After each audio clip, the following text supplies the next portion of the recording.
Welcome back to What Is, the channel where we take the world's most complicated, boring, or terrifying concepts and break them down until they make sense. Today we're talking about the one thing that connects a Roman gladiator, a medieval peasant, and a modern-day software engineer in a shared bond of collective groaning. We're talking about tax. Benjamin Franklin once famously wrote that in this world, nothing is certain except for death and taxes. And while medical science is working hard on the death part, nobody has found a cure for the taxes part yet. In this video, we're going to look at what tax actually is, where it came from, and why we bother paying it, and how different countries around the world try, and sometimes fail, to make the process make sense. So grab a coffee, check your deductions, and let's dive in. First, the basics. What is the definition of tax? In the simplest terms, a tax is a mandatory financial charge or some other type of levy imposed on a taxpayer by a governmental organization in order to fund government spending and various public expenditures. The key word there is mandatory. If you stop giving money to your local animal shelter, they send you a sad calendar with puppies on it. If you stop giving money to the government, they send you a man in a suit with a badge and a very firm set of handcuffs. Taxes come in two flavors, direct and indirect. Direct taxes are paid by the person or the organization directly to the government.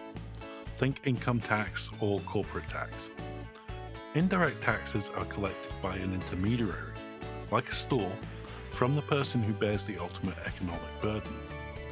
When you buy a chocolate bar and pay sales tax, or VAT, you're paying the indirect tax. You're giving the money to the store. The store is then essentially the government's very unpaid, very grumpy middleman. But where did this idea come from? Did some ancient king just wake up one day and decide he wanted 10% of everyone's wheat?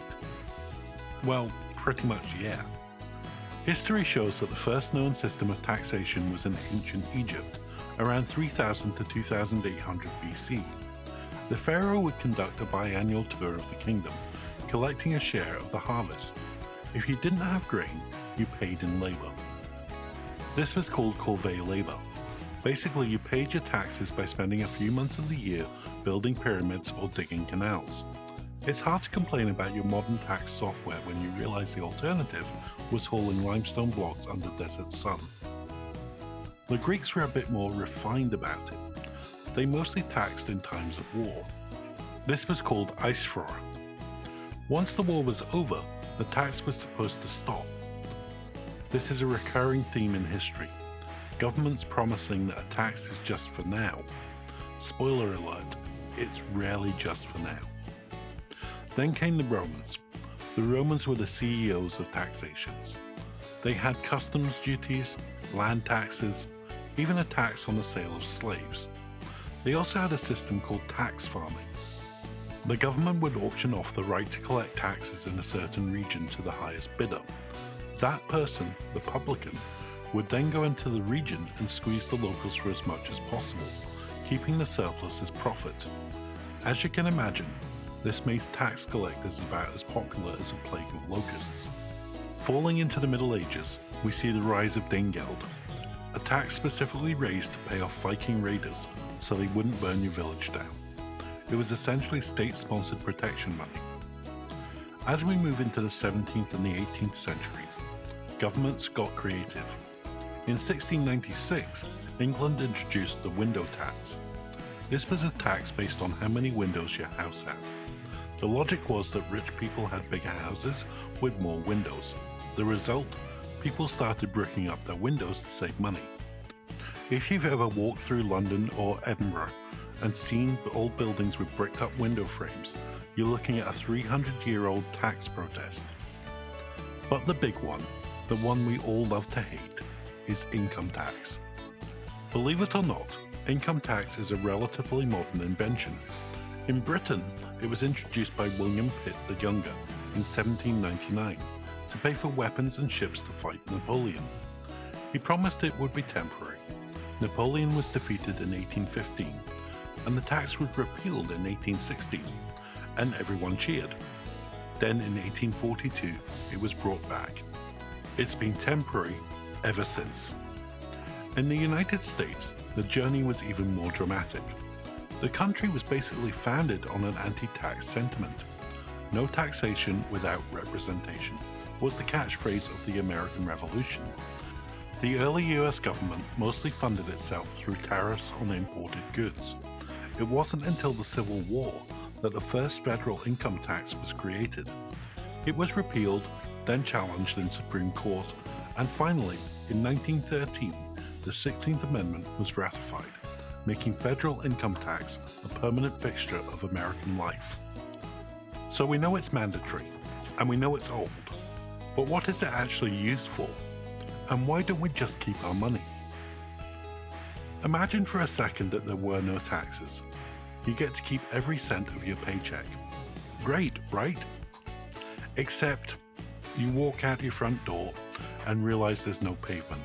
There's just mud track, because roads are expensive and no single person wants to pay for the one outside their house.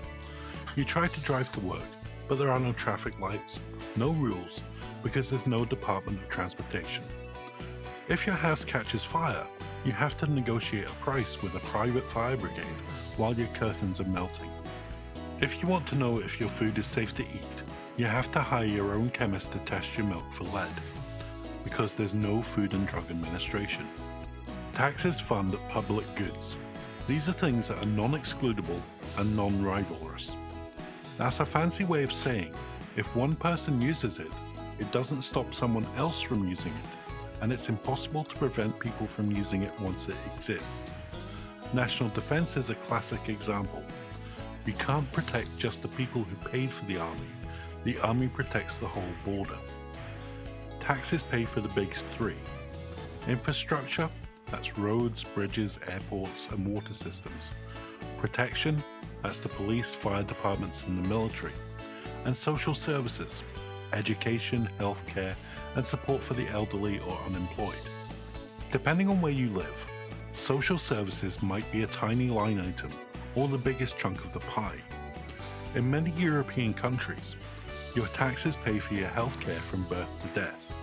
In the US, your taxes pay for a massive military and a complex web of social security, but you're still largely on the hook for your own doctor's bills. Taxes are also used for Pigovian purposes, named after the economist Arthur P. Gould. These taxes are designed to discourage bad behavior. Think of the taxes on cigarettes, alcohol, or carbon emissions. The government isn't just looking for your money, they're trying to make it too expensive for you to do things that hurt society, or your own lungs. Now let's talk about the different systems, because how you pay depends entirely on which flag is flying over your local post office. Let's start with the United States. The US system is famous for its complexity. It uses a progressive tax system, which means the more you earn, the higher percentage of tax you pay. The rate moves in brackets. You might pay 10% on your first few $1,000s, then 12 in the next chunk, all the way up to 37 for the ultra wealthy. But the weirdest part of the US system isn't the rate, it's the paperwork. In most developed nations, the government tracks how much you earn and just sends you a bill or takes it out of your check. In the US, the government knows exactly how much you owe, but they make you guess. You have to fill out a 1040 form, calculate your own deductions, and if you get it wrong, even by accident, the IRS can fine you. Why? As well as being profitable for the government, companies that sell tax prep software spend millions of dollars lobbying the government to keep the system complicated. It's a uniquely American brand of frustration. Then we have the United Kingdom. The UK uses a system called PAYE, P-A-Y-E, or pay as you earn. If you're an employee, your boss takes the tax out of your paycheck before it even hits your bank account. For the average person, filling in a tax return isn't something you ever have to do. The government, HMRC, just handles it. The exception is for the self-employed. The UK also has VAT, or value added tax. It's currently at 20% on most goods and services. This is baked into the price you see on the shelf. If a sandwich says it's going to cost £5, it costs £5. In the US, you go to the register and the $5 sandwich suddenly becomes $5.37. The UK system is much more what you see is what you get, even if what you're getting is a 20% haircut on your spending money. Then there are the Nordic countries: Sweden, Norway, Denmark, Finland. These countries have some of the highest tax rates in the world. In Denmark, the top income tax rate can hit over 50%. To an American, this sounds like a dystopian nightmare. But in exchange, the citizens get free university, free healthcare, high quality childcare, and a very strong social safety net. Year after year, these countries top the lists of the happiest people on earth. It turns out, people don't mind paying taxes if they feel like they're actually getting their money's worth.